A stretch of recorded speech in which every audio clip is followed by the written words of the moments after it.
Oke, kita mulai ya. Bismillahirrahmanirrahim. Assalamualaikum warahmatullahi wabarakatuh. Selamat pagi semuanya. Oke, hari ini kita masuk ya untuk di perkuliahan kita lanjut ya. Sebelum mungkin di minggu depan kita ada kuis. Jadi sesi hari ini itu kita mengenali the power of data. Jadi nanti mengenali ada namanya data kualitatif, ada namanya data kuantitatif. Nah, ini yang biasanya kalian akan pakai nanti pada saat menulis skripsi juga. Jadi mesti memahami apa itu kuantitatif, apa itu kualitatif, kemudian tipe-tipe data yang sifatnya masuk di BI, eh, macam ordinal, nominal, dan lain-lain. Itu semua akan dibahas juga hari ini. Ya.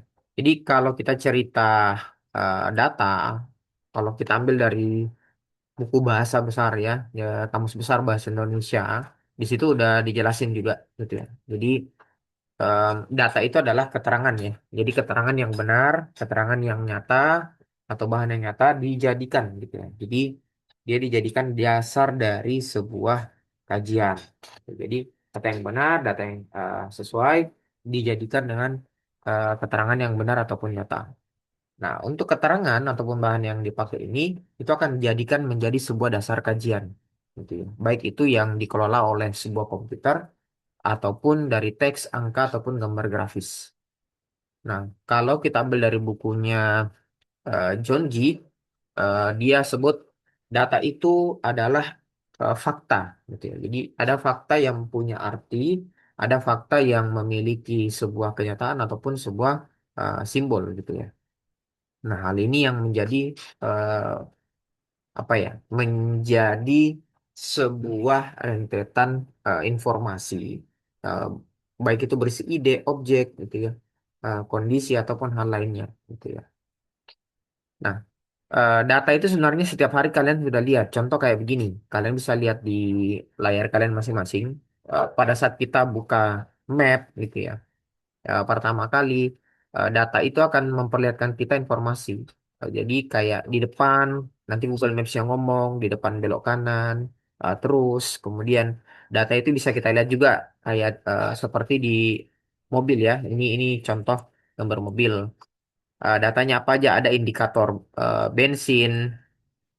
Data itu bisa berupa seperti ini juga, ada indikator dari kecepatan mobilnya kita dan lain-lain. Atau data itu bisa berupa gambar gitu ya. Jadi apapun yang sifatnya sehari-hari visual yang bisa kita lihat pun itu sudah masuk dalam kategori dari eh, data itu sendiri.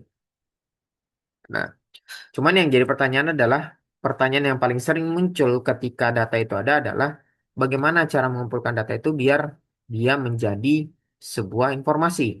Nah, itu yang akan jadi pertanyaan ya. Terus biasa juga akan ditanyakan bagaimana mengkonfirmasi apakah data itu benar atau tidak, metode apa yang dipakai, bagaimana cara mengolahnya. Ini yang muncul tentang di sisi ranah data itu sendiri. Di contoh seperti ini. Kalau kita cerita metode pengumpulan data ya, ada dua orang yang mancing, gitu ya. Eh, Satu memancing, dia bilang, wah ikannya bagus. Ada dua ikan nih, ada dua ikan mas dan dua ikan trout. Ini bisa dilihat di gambar ya. Ikan trout ini yang panjang, satu yang lebar, gitu ya. Kalau kita bahas di kumpulan data itu, pada dasarnya pengumpulan data itu kebagi dua, ya. Jadi ada yang masuk kategori data kuantitatif dan ada yang masuk kategori data kualitatif. Nah, ini nanti juga akan kalian teruskan nanti pada saat menulis skripsi nantinya. Nah, dengan memahami kedua data tersebut, kita akan tahu gitu ya, panduan bagaimana menghasilkan sebuah informasi. Nah, kita bahas satu persatu. Jadi data kuantitatif itu apa? Jadi menurut Australian Bureau Statistik, sama dengan apa yang kita pahami hari ini, kuantitatif itu adalah semua data yang sifatnya berbentuk hitungan. Tuh yang perlu kalian ingat ya. Semua data yang berupa hitungan. Sebentar saya akan nanya ke kalian, tolong direspon nanti dari datasetnya.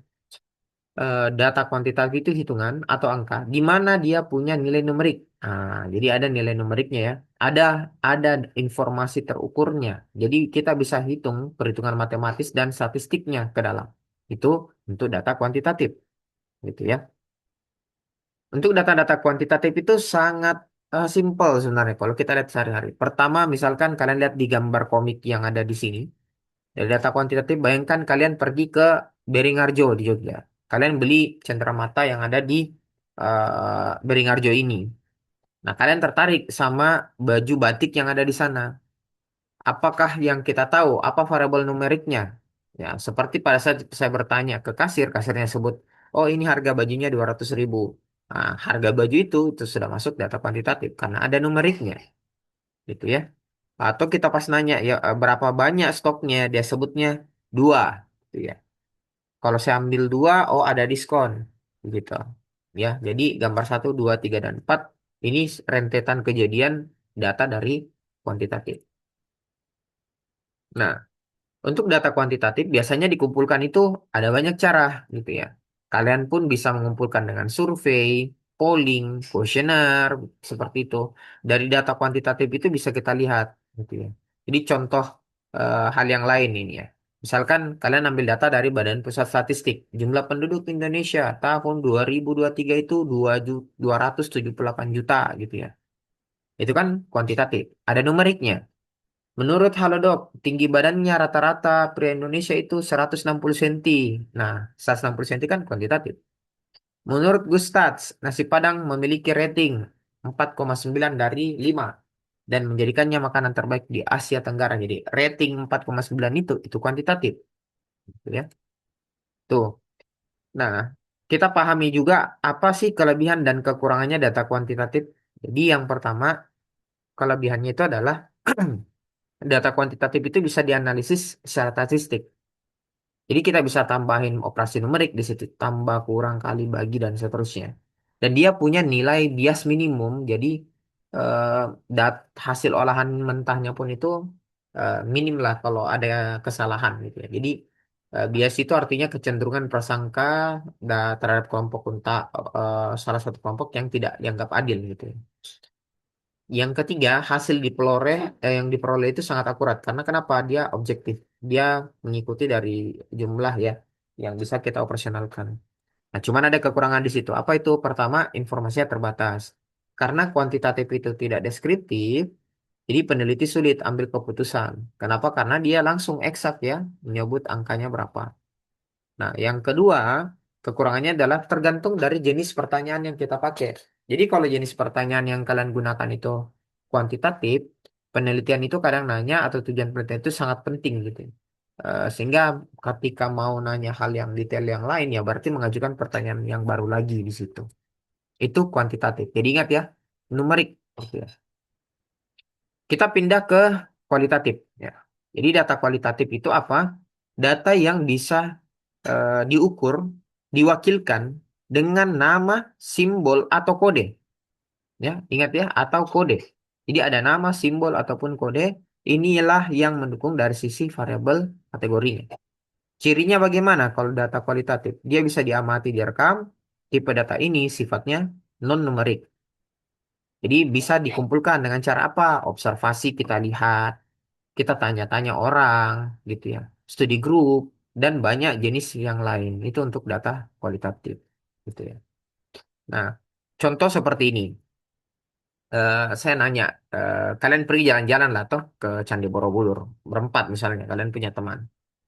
Temanmu si A bilang, menurutku toh ini Candi Borobudur bagus, sudah nyaris dibangun selama 100 tahun. Gitu ya. Di belum ada eksak di situ. Dia cuma sebut nyaris dibangun kurang lebih selama 100 tahun.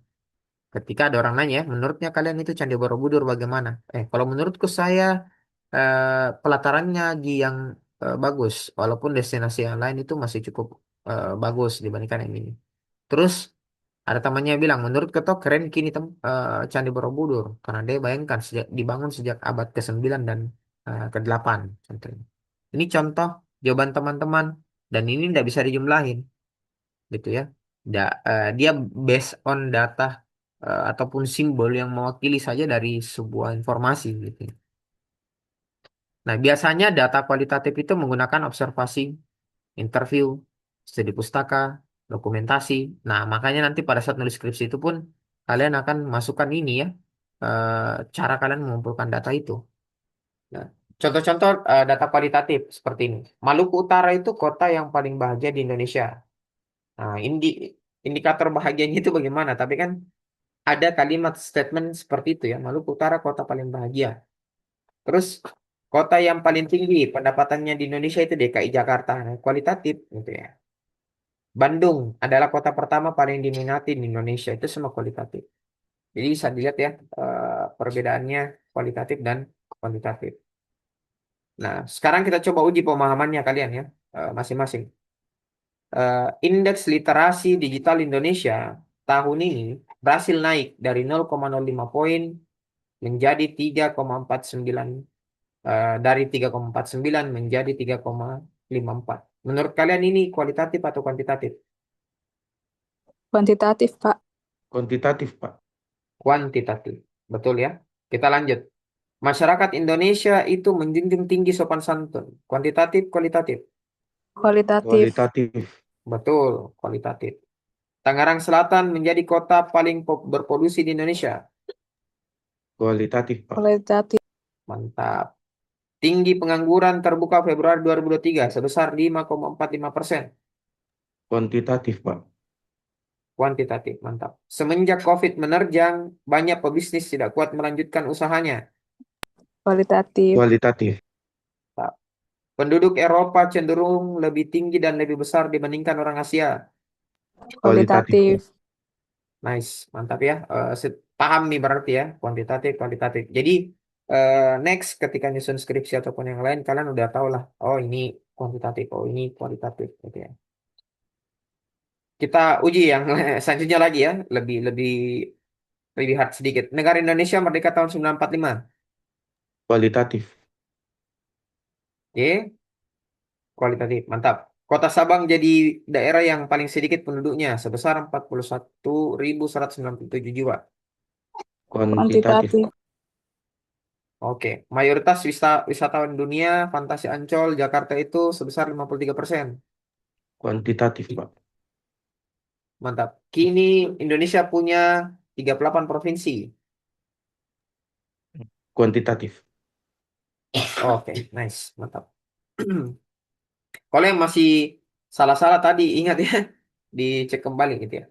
Nah, setelah mengetahui cara mengumpulkan data pada bagian ini, kalian nanti sudah tahu tadi ya, kalau kuantitatif itu numerik, kalau kualitatif kategorikal. Itu bisa diingat saja. Jadi ada numerik, ada satu yang masuk kategorinya eh, kategorikal. Nah, biar lebih gampang kalian memahami, tadi ada turunannya masing-masing. Jadi kuantitatif dan kualitatif itu punya turunan. Jadi kalau kita sebut tadi ya, kuantitatif itu numerik, nah, kita bisa lihat implementasi numerik itu ada banyak, jadi bisa berwujud angka dari sebuah pengukuran. Misal tinggi badan, berat badan, usia, jumlah penduduk, dan lain-lain itu semua masuk dari data-data numerik. Nah, numerik itu ada dua bagian. Ini perlu diingat. Ada namanya data numerik kontinu, ada diskrit. Ini perhatikan ini baik-baik nah. Nanti kepada saat kalian ditanya nanti gitu ya. Pas skripsi minimal kalian sudah tahu. Oh ini Pak, dia datanya kuantitatif. Tipenya data kontinu. Oh tipenya diskrit. Kayak gitu. Kita ambil contoh paling sederhana. Jadi data kontinu itu bisa direpresentasikan dalam bentuk numerik atau kuantitatif seperti bilangan desimal, bilangan bulat. Tipe-tipe data kontinu itu umumnya adalah tinggi, berat badan, waktu, suhu, usia, dan lain-lain. Jadi dia eh, data yang direpresentasikan dan nilai numerik. Jadi contoh kayak gini. Misal kalian datang ke wahana, gitu ya, wahana bermain lah atau apa itu yang roller coaster. Pasti kan ada standar di situ. Petugas mencatat gitu. Misalkan datanya kalian itu tingginya 160,5 cm. Berat badan kalian itu 60 kilogram. Nah, dari data tersebut itu kita tahu kriteria yang bisa naik wahana gitu ya. Minimal tinggi dan berat badannya yang jadi batas itu adalah 110 cm dan 30 kilogram. Otomatis orang ini lolos bisa naik wahana roller coasternya. Nah, sedangkan kalau kita cerita tadi data diskrit, ya, jadi data numerik yang hanya bisa direpresentasikan dengan bilangan bulat dan tidak bisa dibagi jadi unit yang kecil, ya. Jadi contoh kayak gini, ada orang nih ngumpul di tempat wahana banyak, gitu ya. Nah, kita lihat di situ bahwa eh, kita itu adalah salah satu dari pengunjung di wahana itu. Jadi kurang lebih misalkan pengunjung itu ada 1.254 pengunjung. Nah, karena pengunjung semua individu itu tunggal, tidak bisa dibagi dalam unit kecil. Jadi contoh kayak gini, kalau saya sebut ada pengunjung di wahana 1.254,7 orang. Mana ada orang yang bisa dibagi kan? Tidak mungkin ya. Jadi kalau menghitung orang kan langsung 10 orang, Pak. Kan tidak ada disebutnya 10,5 orang, Pak. Kan tidak ada begitu. Paham ya maksudnya? Jadi data discrete itu adalah bilangan bulat gitu atau bagian kecil yang nggak bisa dipakai dalam bentuk pecahan. Kalau tadi kita lihat data kontinu kan bisa. Tinggi badannya 160,5 itu kan pecahan. Berat badannya 60,5, 60,1 itu kan bisa. Tapi kalau manusia tadi data diskrit itu nggak bisa dibagi. Contoh kalau kita sebut pengunjungnya itu ada 10 orang kan bukan 10,5 orang karena tidak ada manusia yang dipotong setengah baru hitungnya itu setengah gitu. Ya, jadi paham ya data kontinu, data diskrit. Nah, kemudian kita masuk ke kategorikal. Kategorikal berarti tadi ya masuk kualitatif. Nah, kualitatif kategorikal itu kebagi dua juga. Satu namanya nominal, satu lagi namanya ordinal. Oke, nominal dan ordinal. Kita bahas yang pertama. Nominal itu apa? Data yang pengelompokannya tidak memiliki keterkaitan dengan data lainnya. Artinya dia tidak punya arti khusus. Oke, jadi dia tidak bisa dibedakan, dia harus diurutkan ataupun dibandingkan data lain. Jadi kalau mau dimasuk harus punya perbandingan. Gitu ya. Contoh misalkan seperti ini. Misal kalian datang gitu ke salah satu museum. Anggaplah datang ke Taman Mini Indonesia. Kalau di sini tuh mirip-mirip ada satu tempat yang isinya rumah adat banyak gitu ya. Nah, misalkan kalian datang satu museum, lihat ada rumah adat, ada rumah Gadang dari Padang, ada rumah Joglo dari Jogja, rumah Hanoi dari Papua. Nah, pada dasarnya rumah tersebut itu tidak saling berhubungan kan? Jadi kan rumah Gadang, rumah Joglo, rumah Hanoi, itu kan semua rumah adat dari beberapa daerah dan tidak ada hubungannya gitu ya. Tapi bisa kita kelompokkan, klasifikasikan dengan apa? Pada saat saya bilang rumah adat di Indonesia. Nah, baru dia bisa kita bandingkan. Oh, ada rumah adat Indonesia terbagi. Apa itu? Rumah Gadang, rumah Joglo, sama rumah Hanoi. Nah, itu masuk data kualitatif dengan kategorikal, dengan tipenya masuk sebagai data nominal. Gitu ya. Nah, kita masuk ke data ordinal. Ada sekalian. Berlawanan dengan nominal, data ordinal ini jenis pengelompokan datanya itu punya urutan. Jadi harus disusun gitu ya secara berurut. Tadi kan tidak perlu disusun berurut. Kita hanya dapat perbandingan. Jadi misal seperti ini. Gunung Rinjani, Nusa Tenggara Barat, bintangnya ada 4. Nah, ya. Terus Raja Laut Ampat, Papua, bintangnya ada 5. Kalau kita bacanya bintang 4 itu artikan kepuasan wisatawan kan yang masih kurang kalau kita bandingkan dengan Raja Ampat. Jadi misalkan Gunung Rinjani itu kita sebut masih kalah keren lah dibandingkan Raja Ampat Papua. Karena Raja Ampat dia punya rating bintangnya itu 5. Nah, itu contoh ordinal. Bahwa data itu harus kita urutkan berdasarkan peringkat baru kita bisa dapat informasi dari itu. Sehingga tadi rating ini kalau kalian lihat basisnya itu masuk sebagai kategorikal dengan tipenya masuk sebagai data ordinal. Gitu ya. Nah, implementasi data dari industri itu gambarannya kalau kalian bisa olah persepsinya itu salah, bisa itu fatal buat perusahaan. Jadi kegunaannya apa? The power of data sebenarnya organisasi. Ya, jawabannya ada beberapa hal gitu ya. Pertama, kalau kita memahami data bagi sebuah organisasi tadi, ada 12 alasan gitu ya. Jadi di industri itu memahami. Pertama, kita bisa meningkatkan kehidupan. Jadi potensi di penggunaan organisasi itu akan penting. Ya. Jadi meningkatkan kualitas dengan kesejahteraannya kita. Kedua, membantu membuat keputusan dari data yang sama dengan dapat pengetahuan. Ketiga, bisa membantu kita memantau kualitas. Dan keempat, kita bisa dapat gitu hasil yang kita harapkan karena data itu memberikan beberapa solusi yang kita butuhin. Gitu ya. Terus yang kelima, eh, Kalau ada problem, kita bisa dapatkan masalahnya dan kita bisa pikirkan solusinya. Keenam, ada beberapa cadangan argumen. Ketujuh, membantu kita ambil keputusan yang baik eh, dan buruk kepada stakeholder. Jadi bukan lagi pakai tebak-tebakan ya. Jadi bisa berhentilah main tebak-tebak. Yang kedelapan, bisa mengambil sesuatu keputusan itu bisa lebih strategis karena kita bisa ambil yang mana pekerjaan yang bisa dikerja lebih dulu, mana yang bisa dikerja belakangan, contohnya. Yang kesembilan, kita bisa tahu kinerja yang bagus buat perusahaan, gitu ya. Kesepuluh, menyesuaikan dengan jalur baseline yang kita punya. Yang kesebelas, kita bisa maksimalkan biayanya kita. Dan kedua belas, kita bisa dapat sumber daya aksesnya. Jadi dengan operasional kayak macam Excel, spreadsheet, itu udah ada. eh, Pertemuan sebelumnya, itu saya sudah minta kalian toh mengolah dengan menggunakan pivot, gitu ya. Dan itu sudah saya ajarkan di kelas eh, beberapa waktu lalu gitu ya. Silakan nanti kalian analisis ya gitu ya. Nah, sampai di sini kalian ada pertanyaan enggak? Jadi perkuliahan ini sangat simpel. Saya hanya menjelaskan the power of data tadi, kualitatif, kuantitatif, kemudian kebagi lagi ada ordinal, ada nominal, kemudian ada discrete, kontinu. Nah, itu semua yang kita bahas. Ada yang mau ditanya sebelum saya pindah ke hadiahnya kalian enggak? Kalau saya tidak ada Pak, aman Pak. Oke, kalau tidak ada pertanyaan, selanjutnya seperti ini ya.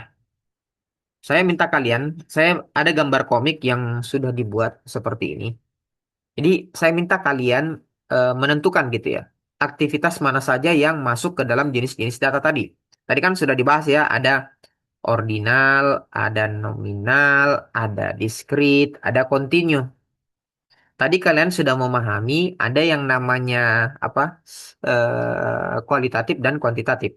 Nah, nah, data kualitatif dan kuantitatif tadi yang kebagi pecahannya ordinal, nominal, discrete, continue, dan lain-lain, ini kalian telah dari gambar ini. Jadi, misal gambar pertama itu ada eh, berapa harga naik beca di sini, Pak, menuju ke pasar 5.000 saja. Gitu. Nah, menurut kalian ini di gambar pertama apa saja informasinya yang masuk? Misalkan kalian sebut Bapak tukang beca menyebut 5.000, itu masuk apa? Kualitatif, kuantitatif. Oke. Misalkan kalian sebut kuantitatif, kuantitatif apa? Discrete or continue? Nah, jadi jelaskan Ki, kenapa kalian memilih discrete, kenapa kalian memilih continue untuk gambar pertama. Begitupun gambar kedua, begitupun gambar ketiga, keempat, lima, dan enam. Seperti itu, ya. Jadi kalian kopas gambarnya, kemudian tulis di bawah berdasarkan pemahaman kalian, dia masuk kategori yang mana. Jadi tidak hanya menulis kualitatif dan kuantitatif ya, tapi memilih dia masuk tipe yang mana. Seperti itu. Kalian kerjakan di dalam Word, lalu upload ke dalam Google Drive, linknya lalu kalian kumpulkan ke dalam halaman yang ada di Classroom. Gitu. Ada yang mau ditanya, gengs? Dipahami nggak hadiahnya ini? Oh, jadi ini yang kalau tadi yang Bapak jelaskan, Mm-mm. berarti kalau ada tadi yang Bapak jelaskan itu apa lagi terbagi dalam beberapa bagian kayak Hmm. kualitatifnya apa, kuantitatifnya apa. Jadi ini gambarnya di anu Pak, di apa lagi di screenshot terus Hmm. dibikin di Word baru dikasih penjelasan satu-satu begitu Pak. Betul. Jadi dari gambar satu, informasi yang kau baca, gitu ya, itu masuk kategori apa dia. Jadi misal kau sebut dari gambar satu ada data kuantitatif dengan tipenya discrete. Apa yang mana itu? Dari penjelasan ketika Bapak becaknya ditanya dan Bapak becaknya menjawab 5.000 saja. Ini masuk kategori data kuantitatif dengan tipenya adalah discrete. Contoh kayak begitu. Ya, jadi kopas gambarnya, lalu kasih penjelasan dia masuk tipe yang mana dan kenapa kau pilih tipe itu, gitu.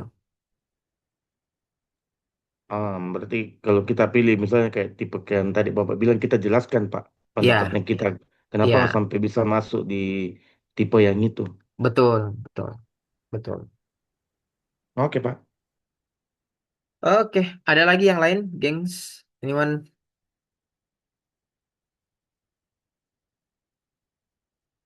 Aman ya, berarti kalau sudah tidak ada.